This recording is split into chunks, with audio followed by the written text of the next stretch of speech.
A veces me preguntan a qué me refiero cuando me refiero a mí mismo como un laico.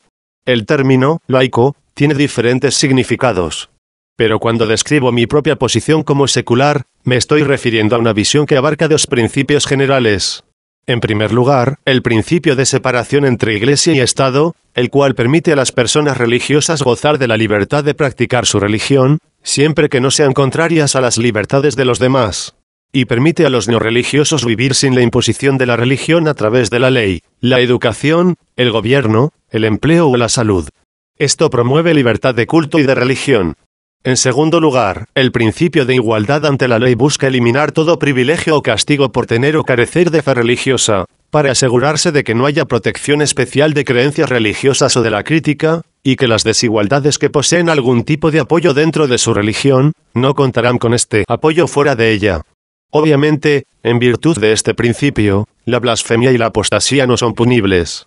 Cuando es comprendido apropiadamente, el laicismo crea un ambiente de igualdad, que nos beneficia a todos. Por lo cual el laicismo es apoyado por los teístas y ateos religiosos, y personas teístas y ateas no religiosas por igual. Hasta hace poco, muchos de los consejos de Gran Bretaña iniciaban sus reuniones con una oración religiosa. Pero en febrero del año 2012, después de que las peticiones informales para que esto se detenga fueron ignoradas, la Sociedad Secular Nacional ganó una batalla legal, cuando el Tribunal Supremo declaró ilegal la práctica. Algunos comentaristas y parte de los medios de comunicación británicos se apresuraron a presentar esto como laicismo militante. Pero, ¿en dónde está el daño aquí? ¿Fue criticada la religión? ¿Se les dijo a los concejales que deben abandonar sus creencias, o dejar de orar en su tiempo libre? No. Todo lo que se estableció fue que la oración no tenía cabida en los procedimientos formales.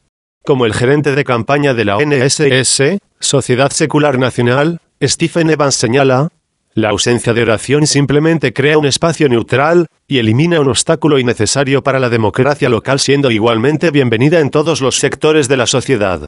La oración nunca ha sido parte de ninguna reunión de negocios a la que haya asistido, ni han habido colegas religiosos que hayan tenido problema con eso. Aún antes de la sentencia del Tribunal Supremo, muchos consejos no abrían reuniones con una oración. Y el hecho de que algunos ayuntamientos tradicionalmente hayan hecho esto en el pasado, no justifica que sigan haciéndolo. El hecho de que usted tenga un historial de hacer X, no hace que este X sea correcto ahora.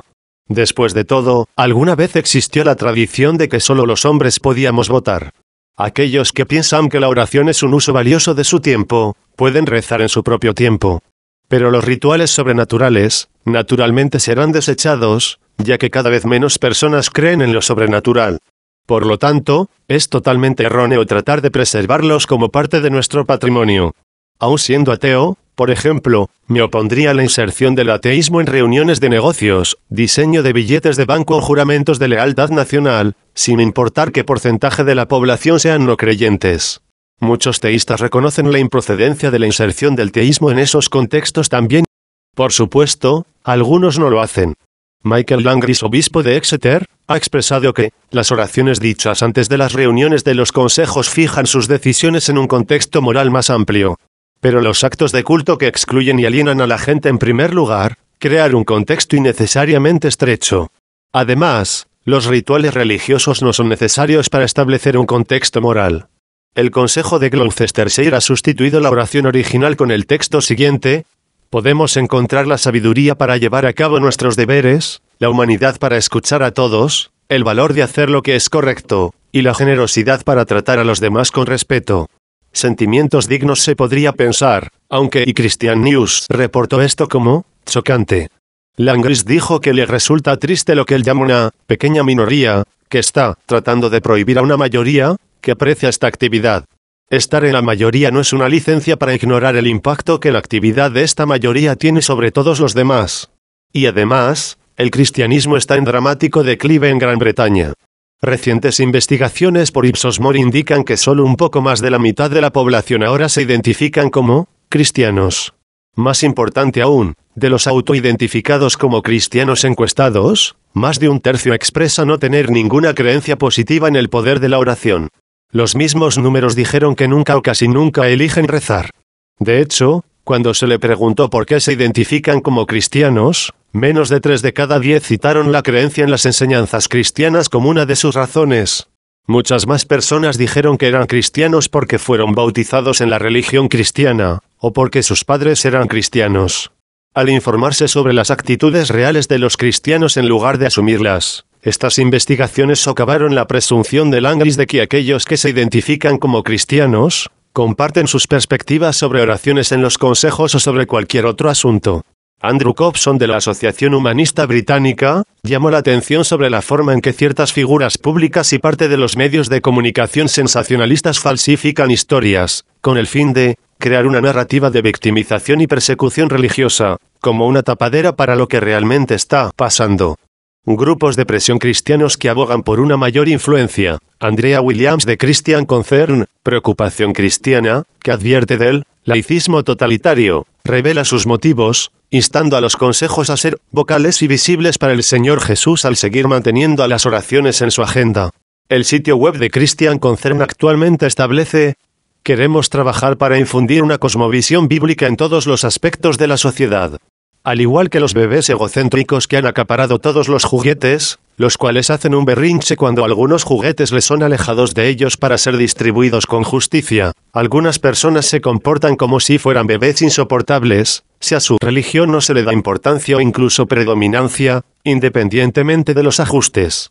Mientras los laicos tratamos de establecer la justicia y la igualdad para todos los grupos, estas personas tratan de establecer privilegios religiosos para su propio grupo. A principios del 2012, David Cameron se comprometió a legalizar el matrimonio homosexual.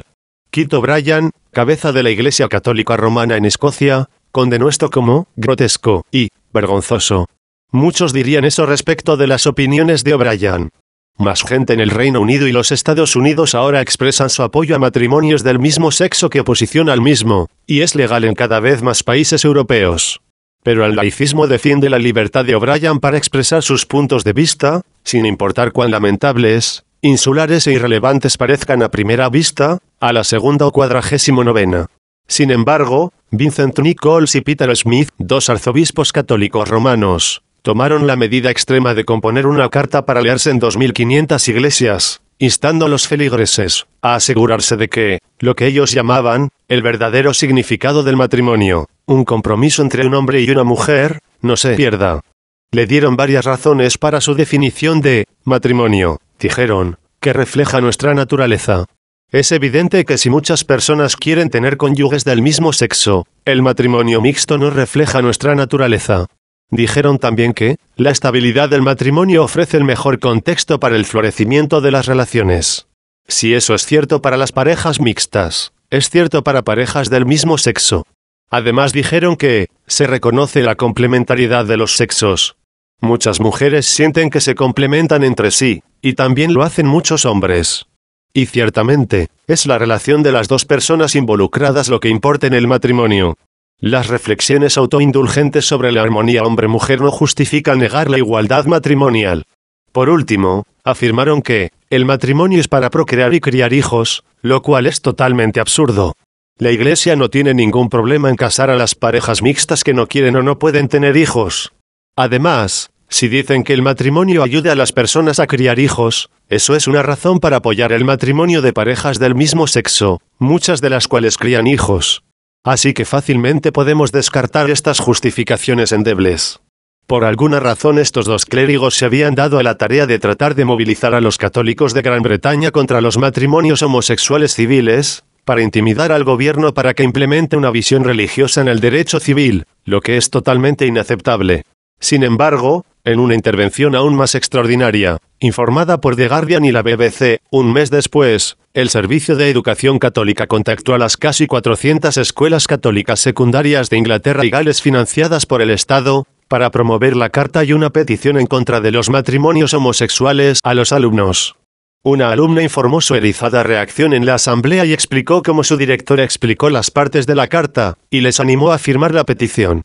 La estudiante expresó su indignación, agregando que la charla ha llevado a algunos alumnos a comprar insignias del orgullo gay y a usarlas en sus uniformes. La utilización de niños como instrumentos de presión política para impedir la igualdad del matrimonio homosexual es una táctica completamente carente de principios. Esto demuestra la profundidad a la que estas personas se hundirán para interferir en las libertades de los no católicos. Los secularistas no buscamos interferir en las disputas internas de la religión. Si algunos líderes religiosos no quieren casar parejas del mismo sexo en su iglesia, son libres de hacerlo saber. Y los cristianos como individuos pueden juzgar por sí mismos si eso es aceptable para ellos. Ciertamente, algunos obispos se han pronunciado en contra de la llamada oposición oficial de la Iglesia de Inglaterra respecto al matrimonio homosexual. Como el obispo de Buckingham Alan Wilson señala, hay una corriente de opinión que dice, esto no habla por nosotros. Hay un cambio radical pasando. Y estos sentimientos han encontrado eco en Tim Ellis, obispo de Grantham. Ateos, seculares y teístas hacen campañas en muchos temas. Ellos trabajan para asegurar que los servicios públicos se presten de una manera neutral, sin discriminación religiosa, promoción de la religión o juicios religiosos que puedan disuadir a las personas de hacer uso de esos servicios. Ellos buscan desestabilizar la Iglesia de Inglaterra como Estado religioso, lo que es tan fundamental para la autonomía de la Iglesia como lo es la autonomía del gobierno, para evitar la interferencia mutua. Y como el sacerdote de la Iglesia de Inglaterra Giles Fraser señala, la sociedad es demasiado diversa como para sostener un Estado religioso. Un Estado laico evita que ninguna religión monopolice el poder. Los secularistas quieren la remoción de los 26 obispos no electos de la Cámara de los Lores, que injustamente representan a la Iglesia de Inglaterra en este órgano legislativo. No hay pruebas de que los obispos traigan una visión moral superior, como a veces se argumenta para justificar su presencia en la Cámara. Por el contrario, algunos pueden tener puntos de vista excesivamente limitados sobre ciertos temas clave. La actual falta de obispos mujeres en el Reino Unido también crea desigualdad sexual automática y total entre los 26. Otra campaña secular pone de relieve la injusticia de los servicios hospitalarios de las capellanías, las cuales, a pesar de ser financiadas con fondos públicos, excluyen a los pacientes que no comparten la religión del capellán. Como señala la Sociedad Nacional Secular, las grandes religiones tienen una enorme riqueza. La Iglesia de Inglaterra tiene activos por miles de millones de libras. Si quieren hospitales de capellanes, deben pagar por ellos. Sobre todo porque también obtienen exención fiscal especial, otro ejemplo del trato preferencial que debe ser detenido. Un estudio de NSS ha demostrado que los hospitales con mejores resultados tienden a gastar la menor proporción en los servicios de capellanía, y que si todos los centros de salud gastaran el dinero en la forma en que lo hacen los mejores hospitales, con el dinero ahorrado se podrían pagar 1000 auxiliares de enfermería al año. Algunas de las mayores preocupaciones que los secularistas tienen son al respecto del papel de la religión en la educación. Muchos coinciden en que hay valor en la enseñanza sobre las diferentes religiones a los niños. Una comprensión completa naturalmente implicará aprender acerca de lo que las personas creen, el por qué la gente sigue una religión, e igualmente, el por qué otros no lo hacen. Lo que no es aceptable, es utilizar al Sistema Nacional de Educación para segregar y adoctrinar a los niños en las religiones particulares. Alrededor de un tercio de las escuelas financiadas con fondos públicos del Reino Unido, son las llamadas escuelas de fe, que gozan de muchos privilegios injustos. Ellos pueden discriminar en el empleo al negar contratar maestros que no compartan la fe de la escuela. También pueden negarse a admitir a los niños cuyos padres no comparten la fe de la escuela o no sean lo suficientemente religiosos. A menudo obligan a viajar a los niños mucho más lejos hasta un centro educativo no religioso, cuando las escuelas de fe cercanas no los aceptan. De hecho, un estudio encargado por el Departamento de Educación y Habilidades encontró que el alto rendimiento académico de las escuelas religiosas, a menudo citada para justificar su existencia, se debe en realidad a que son capaces de seleccionar y elegir a los niños que admiten, con base en lo que pueden observar en los niños y sus orígenes. En otras palabras, su éxito se debe a sus privilegios de selección, no a la religión. Muchas escuelas religiosas suplementan las clases de ciencias con lecciones religiosas que no están sujetas a las inspecciones requeridas en otras escuelas. Terminamos con escuelas que fingen enseñar ciencia, mientras que a los niños se les insta a rechazarla, profesores de ciencias incompetentes que quedan perplejos por preguntas elementales, y niños que terminan cojeando académicamente porque algunos adultos, no contentos con tener sus propias creencias, insisten en inyectar sus dogmas religiosos en la educación de los demás. Lo que se pierde con demasiada frecuencia de vista, Es una consideración genuina de los intereses del niño. Haciendo a un lado todas las discusiones sobre el derecho de los padres a hacer esto o aquello con sus hijos. ¿Qué pasa con la libertad del niño para hacer su propia evaluación equilibrada de la religión? Los niños no son propiedad de sus padres. Los padres son los guardianes temporales de los niños. Ser un familiar no es una licencia para desfigurar el cuerpo de otra persona por razones religiosas, o llenar mentes impresionables con creencias que puedan impedir su educación posterior. Los padres no tienen derecho a esperar que sus hijos tengan su misma religión, más de lo que ellos tienen derecho de dictar sus opciones sobre su carrera o de esperar nietos. Todos tenemos derecho a desarrollar nuestras propias experiencias y creencias sobre el mundo que nos rodea. Debemos equipar a los niños con las herramientas más eficaces para hacer eso, modelando y cultivando sus habilidades emocionales e intelectuales. Los niños no deben valorarse en función de su utilidad en la religión, como piensan los manipuladores egregios como Becky Fisher, y los que ven a las escuelas religiosas como herramientas para generar nuevos creyentes. Se les debe permitir tomar sus propias decisiones acerca de la religión después de recibir una educación bien balanceada, no segregados en grupos de fe en sus años de formación. No hay justificación para que las escuelas financiadas con fondos públicos enseñen mitos religiosos como si fueran hechos, o promuevan creencias religiosas, o exijan que los niños realicen actos de culto religioso. Los padres decididos a criar a sus hijos en una religión particular, pueden hacer eso sin escuelas religiosas financiadas con fondos públicos, las cuales debería convertirse en escuelas de la comunidad sin prácticas religiosas o privilegios. Esta no es una nación cristiana. Ni siquiera es una nación religiosa. Es una nación de muchas religiones y ninguna. E incluso dentro de los grupos de fe, no puede haber diferencias fundamentales de opinión sobre temas importantes. El establecimiento de límites seculares que impiden que una sola religión imponga sus valores en todo el mundo, es tanto una protección para los religiosos como para los no religiosos. Las fronteras naturalmente molestan a aquellos cuya naturaleza es la de imponer, y la gente que está acostumbrada al privilegio, no le gusta ser eliminada. Sus quejas se deben tomar por sentado. Cuando Sayed Awarsi dijo al Vaticano a principios de 2012, que el laicismo agresivo se está imponiendo a hurtadillas, comparándolo con el totalitarismo y diciendo que el laicismo niega al pueblo el derecho a la identidad religiosa. Esto es una tergiversación descarada. La laicidad no niega la propia identidad religiosa, defiende la libertad, pero no la libertad de imponer una identidad religiosa en los demás. Lo que dice el secularismo, es que el tener una identidad religiosa no justifica exención especial de impuestos, sobre todo para los que ya son ricos, ni el predicar religión en las escuelas estatales, ni tampoco el insertar estrechos valores religiosos en el derecho común, o tener a líderes religiosos no electos como legisladores, o exigir oraciones del Consejo. Corregir estos privilegios injustos e inapropiados no es totalitarismo, y tampoco es un ataque a la fe. Se trata de reconocer la libertad que tienen todas las personas de vivir sin desigualdades que dividen. Los principios seculares son respaldados por teístas y ateos por igual, principios tales como el fomentar la equidad y la consideración mutua, principios que nos ayuden a todos, dentro de límites razonables, a vivir juntos en la forma que elegimos. Traducción, doblaje y subtítulos, Cristian 50088.